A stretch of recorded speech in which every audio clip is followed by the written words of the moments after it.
पूर्व में विधायक कुलदीप सिंह पठानिया जी, हमारे BCOW के चेयरमैन नवदेव कंवर जी,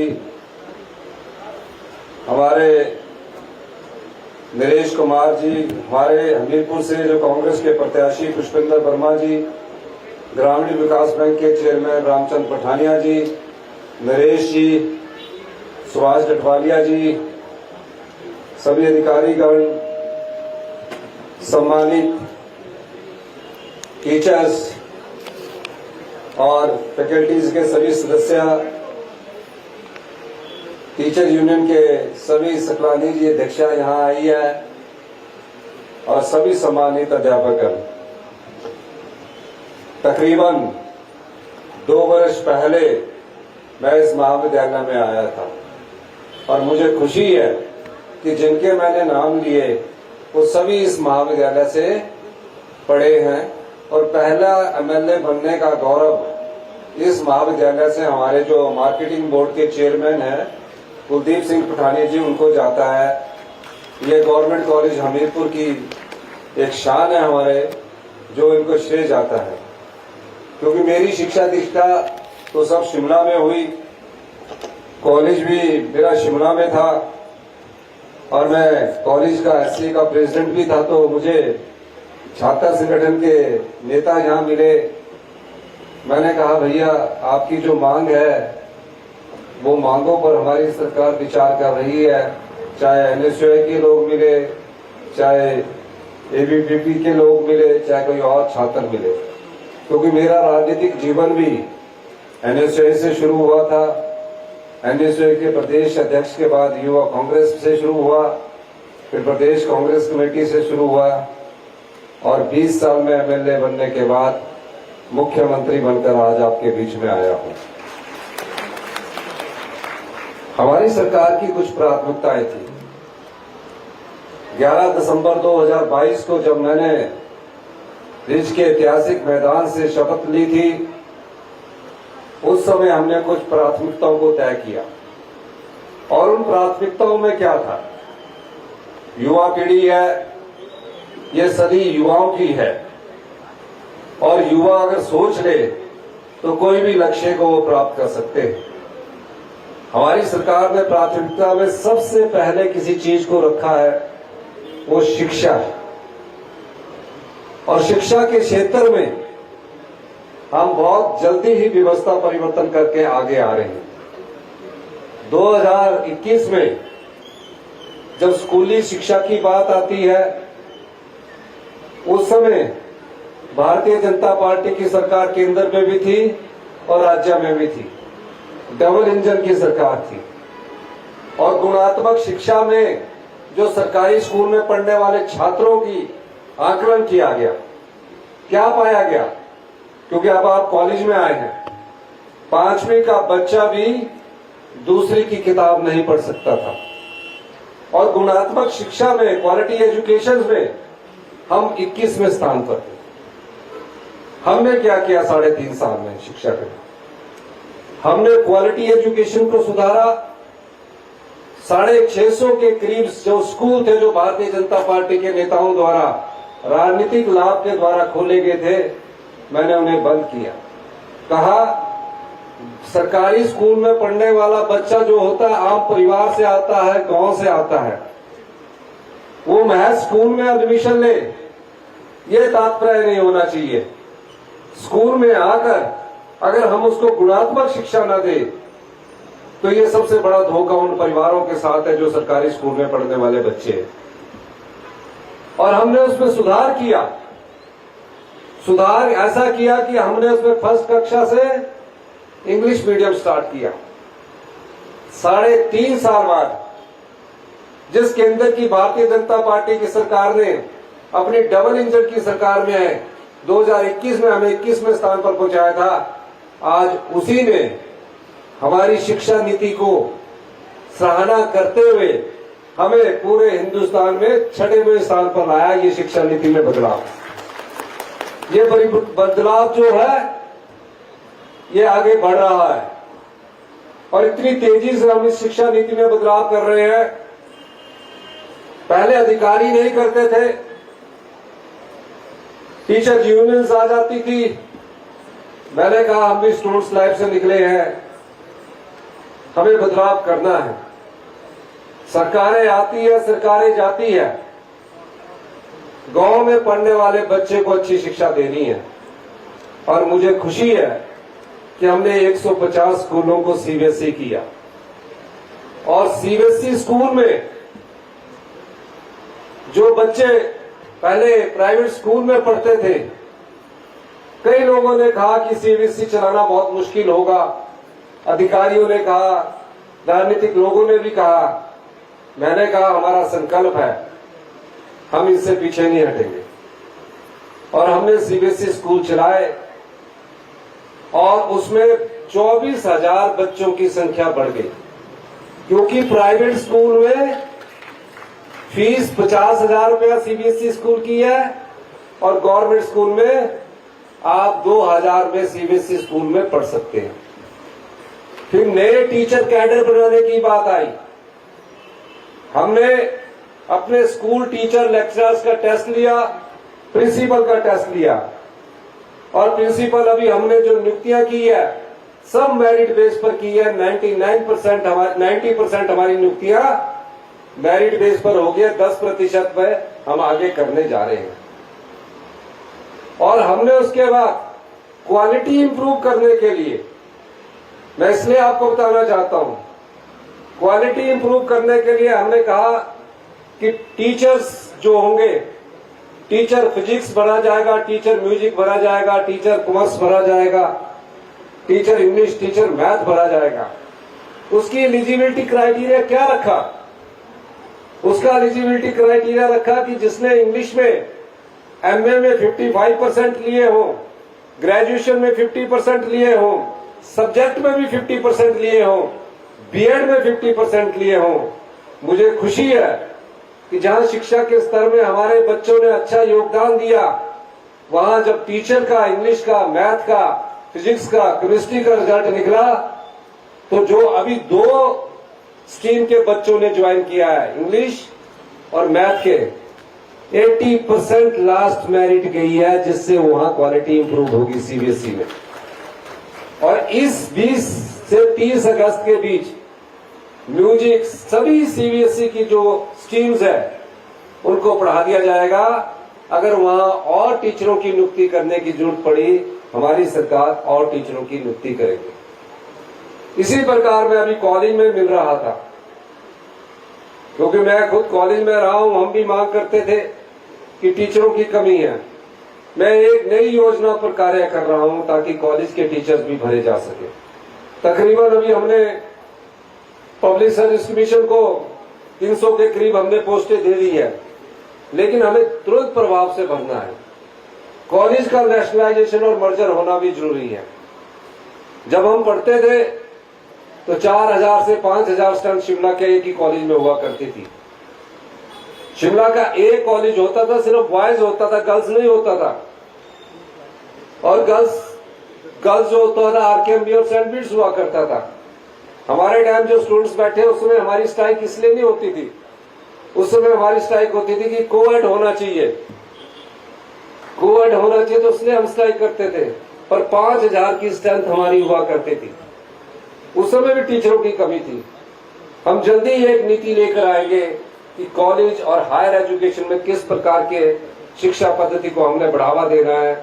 सभी से बात करके एक ऐसी टीचर एजुकेशन नीति पर हमारी सरकार कार्य कर रही है जिससे हमारे बच्चों का भला भी हो और जो पढ़ाने वाले अध्यापक है उनका भी भला हो।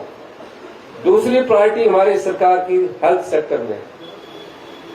हेल्थ सेक्टर में तकरीबन हम बहुत ज्यादा पैसा खर्च कर रहे हैं, नई नई मशीन्स ला रहे हैं। मशीन के साथ हमें डॉक्टर भी चाहिए। आज हम एक डॉक्टर को, रेडियोलॉजिस्ट डॉक्टर जो लगना है, हमारी सरकार ने ऑफर दिया है कि 5 लाख रुपए में हम उसको लगाने के लिए तैयार है। डॉक्टरों की संख्या ही नहीं मिल पा रही 5 लाख रुपए में। हम डायग्नोस्टिक सिस्टम को जो है, डायग्नोस्टिक सिस्टम को अच्छा करने जा रहे हैं। क्यों अच्छा करने जा रहे हैं?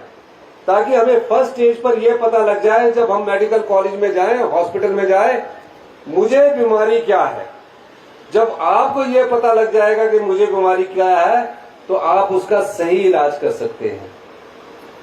सभी सरकारी जो हॉस्पिटल्स है, जो हमारे मेडिकल कॉलेज है, हॉस्पिटल नहीं मेडिकल कॉलेज है, उसमें हमने रोबोटिक सर्जरी शुरू कर दी गई है। हमने रोबोटिक सर्जरी के लिए डॉक्टरों की नियुक्ति करने की बात सोची, कहा कि 5 लाख रुपया देंगे। मैं हिमाचल प्रदेश के सभी मेडिकल कॉलेज का धन्यवाद करना चाहता हूं। रोबोटिक सर्जरी शुरू होने के बाद वो उसी पे पर अच्छे तरीके से रोबोटिक सर्जरी कर रहे हैं, और हर मेडिकल कॉलेज में जो पेशेंट जाता है जिसकी रोबोटिक सर्जरी होती है, जिसमें कैंसर का इलाज भी शामिल है रोबोटिक सर्जरी से, वो बिल्कुल एक्यूरेसी से और प्रिसीजन से बिल्कुल ठीक हो रही है। और सब मेडिकल कॉलेज में 100 से ऊपर अभी तक रोबोटिक सर्जरी हो गई है। प्राइवेट कॉलेज में अगर आप ये रोबोटिक सर्जरी करवाने जाएंगे प्राइवेट हॉस्पिटल में, तो आपसे 5 लाख रुपया लेंगे। सरकारी में जो आम है, जो स्पेशल वार्ड नहीं लेगा, उससे हिमाचल प्रदेश की सरकार 30,000 रुपया ले रही है, और 90,000 रुपए की सब्सिडी हिमाचल प्रदेश की सरकार दे रही है। ये टेक्नोलॉजी आपकी या तो दिल्ली के एम्स में है, या पीजीआई चंडीगढ़ में है, या हिमाचल के मेडिकल कॉलेज में आपको मिलेगा। जो आपकी डायग्नोस्टिक मशीन्स है, MRI 3 टेस्ला, या आपके एम्स में है या चंडीगढ़ में है, हिमाचल के सभी मेडिकल कॉलेज में हमने उपलब्ध करवा दी गई है। बिल्कुल नए स्तर से हम हेल्थ सेक्टर को इंप्रूव कर रहे हैं। तीसरा हमारा जो प्रायोरिटी सेक्टर है वो ग्रामीण अर्थव्यवस्था है।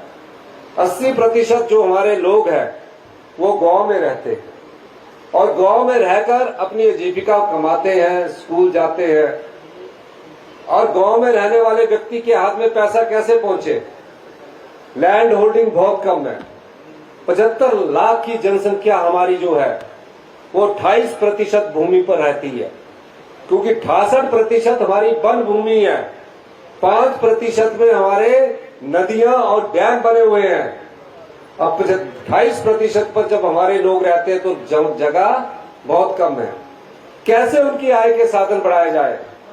हमने उसके लिए प्राकृतिक खेती के रूप में हिमाचल प्रदेश को चुना। उत्तर भारत की पहली प्राकृतिक खेती की लैब जो है 8.5 करोड़ रुपए से आज हमने हमीरपुर जिला में स्थापित की है। और मैं हमीरपुर जिला के संदर्भ में कहना चाहता हूं कि जहां टूरिज्म कैपिटल हमने कांगड़ा को घोषित किया है, वहां education capital of the state जो है हमीरपुर बनने जा रहा है। पहला हमीरपुर में साइंस कॉलेज, हिमाचल प्रदेश का पहला साइंस कॉलेज अगले एकेडमिक सेशन से हमीरपुर में शुरू कर दिया जाएगा। उसके लिए 80 करनाल जगह को देख लिया गया है। पहले उसका सेशन यहां स्टार्ट किया जाएगा और उसमें सिर्फ साइंस ही पढ़ाई जाएगी। टेस्ट के थ्रू उसमें एडमिशंस होगी और वर्ल्ड क्लास साइंस कॉलेज बनेगा। और उसके लिए हमने पहली किस्त के रूप में, जिसमें तकरीबन साइंस कॉलेज में 100 करोड़ रुपए खर्च होगा, 20 करोड़ रुपए की भी पहली किस्त उपलब्ध करवा दी गई है। दूसरा, अभी कहीं भी हेल्थ सर्विसेज का अलाइड कॉलेज नहीं है। 9 जून का पहला अलाइड कॉलेज, जिसमें डायलिसिस टेक्नीशियन, एनेस्थीसिया, रेडियोग्राफर्स का कोर्स, वो इस एकेडमिक सेशन से हमीरपुर में स्टार्ट किया जाएगा। उसका पहला academic batch Hamirpur medical college में स्टार्ट किया जाएगा। तीसरा, एम्स स्तर का एक आयुर्वेदिक संस्थान जो है, उसकी हमने बिडिंग की है। उसके लिए 74 एकड़ जगह चाहिए, यानी कि 74 एकड़ का मतलब हो गया 8,000 करनाल जगह चाहिए। 3 रुपए यूनिट बिजली देनी है। 3 की बिडिंग है। ये कोई केंद्र सरकार दान नहीं कर रही है। बाद में केंद्र सरकार के नेता आकर अपना नाम लेंगे। हमने बिडिंग कर रहे हैं, 300 करोड़ रुपया देना है। तब वो एम्स स्तर का आयुर्वेदिक संस्थान हमें हमीरपुर में मिलेगा, जो कि जल्दी ही हम उसकी बिडिंग करने जा रहे हैं।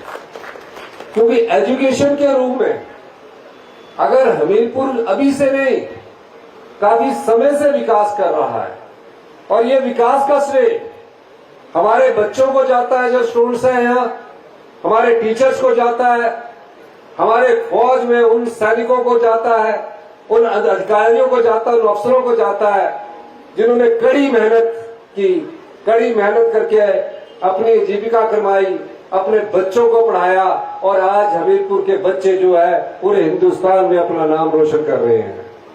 कई प्रकार की बातें होती है, पूरी तस्वीर हमीरपुर की बदली जा रही है।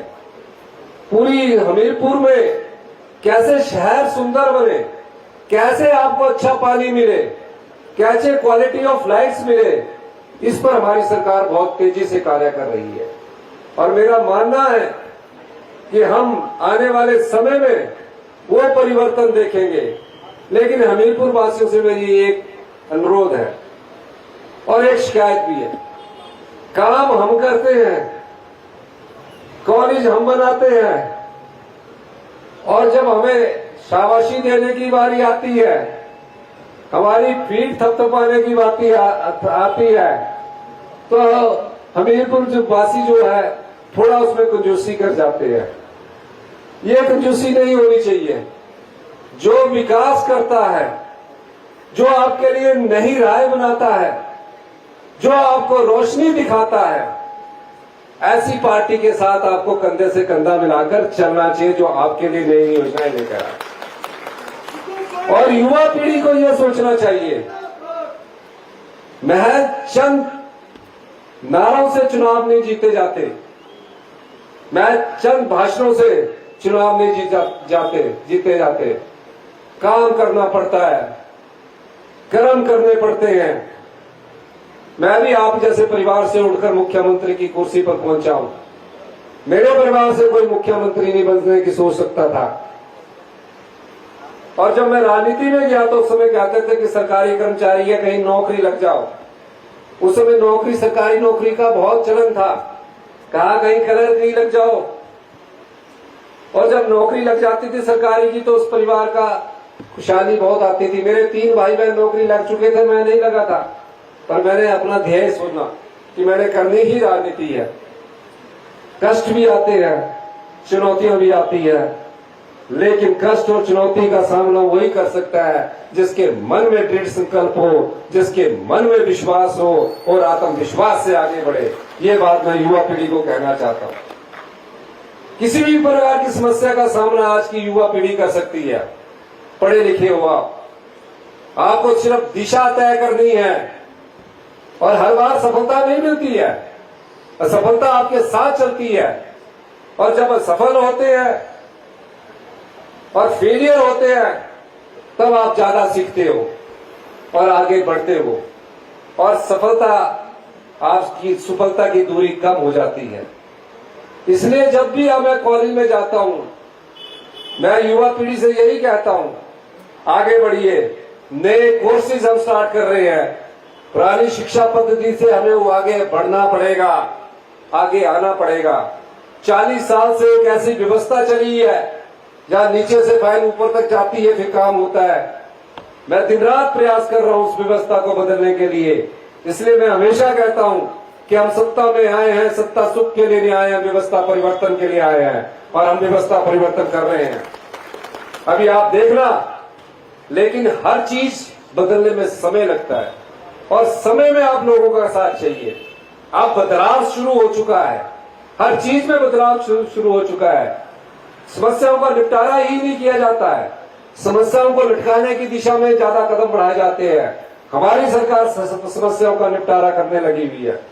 ऐसी ऐसी समस्या कोरोना मुल्क पर 13-13 साल से माँ बाप की डेथ हो गई है, बेटा नौकरी तलाश रहा है, नौकरी नहीं मिल रही। हमने उस व्यवस्था को बदला। अभी 1000 कोरोना मुल्क वालों को हमने नियुक्ति पत्र दिए।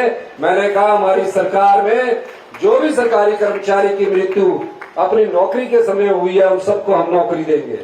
रोज रोजगार के अवसर निकल रहे हैं। मैं जानता हूं कि आप लोग कर सकते हैं, इन नौकरी के अवसरों का लाभ उठाइए। रोज राज्य चयन आयोग, हिमाचल पब्लिक सर्विस कमीशन से हम पेपर निकाल रहे हैं, पर जो हम पेपर निकाल रहे हैं उसमें एक भी पेपर लीक नहीं होता।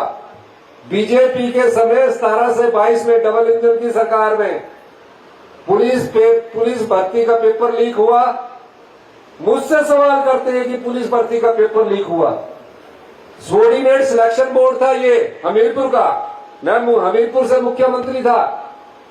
मैं कुछ लोगों को मिला, कुछ माताएं मेरे पास आई, कुछ बहनें मेरे पास आई, रोकर बोली मेरा बेटा थ्रू आउट मेरिट में रहा पर नौकरी सरकारी में सिलेक्ट नहीं हो सका, कारण क्या है?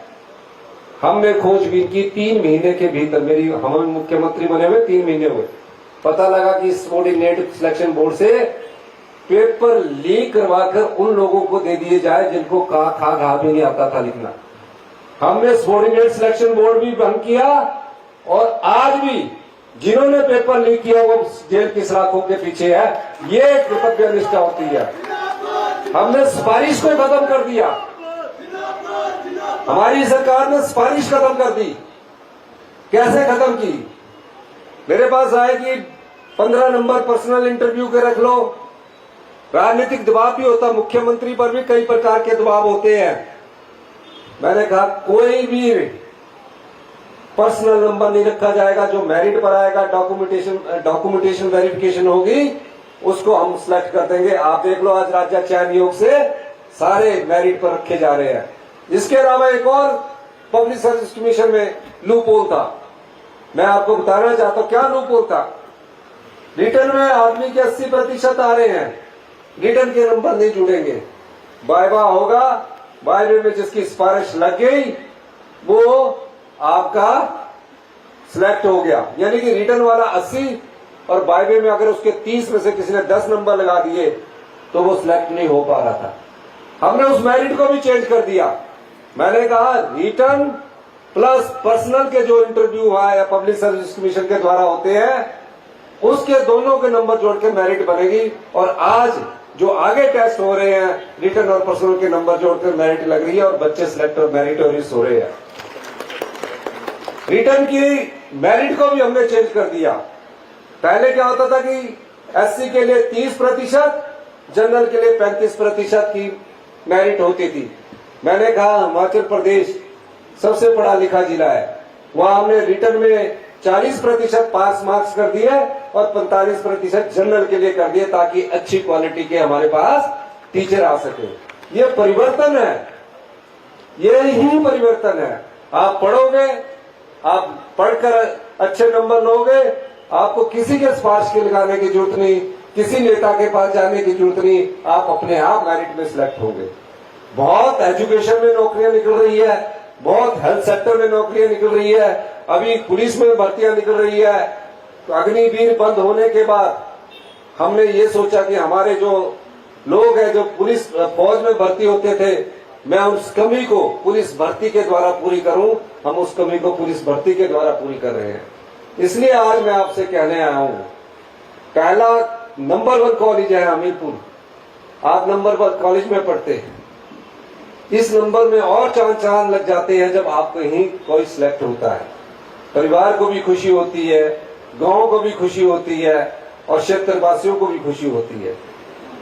एजुकेशन के मामले में कोई दो राय नहीं है कि हमीरपुर बहुत आगे तेजी से बढ़ा है।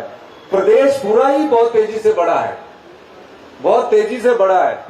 मैं इसमें कोई दो राय नहीं, हर जगह हम शिक्षा संस्थानों को अच्छा कर रहे हैं। अभी जो सीबीएसई स्कूल हुए हैं उसके लिए मैंने कहा है कंप्यूटराइज करने के लिए पूरे 150 स्कूलों के लिए मैंने अभी 80 करोड़ रुपए स्वीकृत करने की घोषणा की कि 80 करोड़ रुपया ऑनलाइन के लिए हम करेंगे ताकि बच्चों को अच्छी शिक्षा मिल सके। ये बदलाव है, पर बदलाव के लिए समय होगा। इसलिए मैं बार बार कहता हूं हम अपने हक की लड़ाई लड़ रहे हैं। 2027 में हम प्रदेश को समृद्धशाली बनाना चाहते हैं, आत्मनिर्भर बनाना चाहते हैं, लेकिन हमने जो नीतिगत बदलाव किया है, हमने जो व्यवस्था परिवर्तन किया है और जिन चुनौतियों का सामना करके हम प्रदेश को आगे ले जा रहे हैं, मैं दावे के साथ कह सकता हूं कि 2032 में हिमाचल प्रदेश हिंदुस्तान का सबसे अमीर राज्य होगा, सबसे समृद्धशाली राज्य होगा। उसमें बदलाव तेजी से हो रहा है। आज हम अपने हक की लड़ाई जीत रहे हैं। आज कोई भी हमारी हक की लड़ाई है, हम उसका सुप्रीम कोर्ट में डट कर मुकाबला कर रहे हैं, सरकार की चुनौतियों का सामना कर रहे हैं और उन चुनौतियों को हम पार करके आगे बढ़ रहे हैं। सरकारी कर्मचारी बहुत बैठे हैं। मैं एक बात सरकारी कर्मचारियों से भी कहना चाहता हूं, मेरी बात याद रखना। हमने आपको ओल्ड पेंशन स्कीम दी और ओल्ड पेंशन स्कीम के कारण भारतीय जनता पार्टी ने हमारे 1600 करोड़ रुपया एडिशनल बोरिंग कार्ड दी। मुझ पर इतना दबाव डाला गया कि यूपीएस में जाइए। जब केंद्र की सरकार कांग्रेस की सरकार पर इतना दबाव डाल सकती है तो 2027 में जो सपने देखते हैं तो आप याद रखिए कि ओपीएस का क्या हाल करने वाले हैं, ये आप सोच के रखना। ये सच्चाई है, पर हम इनकी चुनौतियों से डरने वाले नहीं हैं और हम इन चुनौतियों का सामना करेंगे। अभी हमने 600 करोड़ रुपया हर साल का किसाऊ बांध से जीता है। मैंने कहा है अगर हिमाचल का पानी लेना है तो बीबीएमबी में जो हमारा 15 साल पहले सुप्रीम कोर्ट ने जो घोषणा की थी कि इनको एरिया देना है 7200 करोड़ रुपए का, अगर हम पानी नहीं देंगे तो आधी दिल्ली आधा गुड़गांव सूख जाएगा। वो हमसे प्यार से लेना चाहते हैं। हमने बोला हम पानी देना चाहते हैं, हम तो दयावान राज्य है, हम सब कुछ देना चाहते हैं, पर हमारे हक को अगर आप छीनोगे तो हम भी थोड़ी सी आंख दिखाना जानते हैं। अगर वो एफिडेविट देंगे 20 तारीख को बीबीएमबी का जो सुप्रीम कोर्ट में देना पड़ेगा तो हम पानी के लिए एमओयू करेंगे। ये मैंने उनको स्पष्ट शब्दों में कहा है। ये राज्य के अधिकार की लड़ाई होती है और जैसे ही वो एमओयू देंगे 500 करोड़ रुपया हर साल हिमाचल प्रदेश को मिलता रहेगा। ये लड़ाई है, हमारी हक की लड़ाई है। शिक्षा के क्षेत्र में हमारे अच्छे इंप्रूवमेंट हो उसकी लड़ाई है। इस लड़ाई को हम लड़ रहे हैं। इसलिए सभी जो हमारे साथी है, सारी युवा पीढ़ी है, प्यारी बेटियां हैं, प्यारी बेटियों को भी मैं कहना चाहता हूं कि आने वाले समय में जो हमने कहा है कि 1500 रुपया देना है, क्योंकि यहाँ 77% महिलाएं हैं, उसके लिए भी हम एक योजना पर कार्य कर रहे हैं। जल्दी इस योजना को आने वाले समय में हम लागू करेंगे। आपने मेरी बात सुनी, आपका बहुत बहुत धन्यवाद। जय हिंद, जय हिमाचल। धन्यवाद मुख्यमंत्री महोदय जी।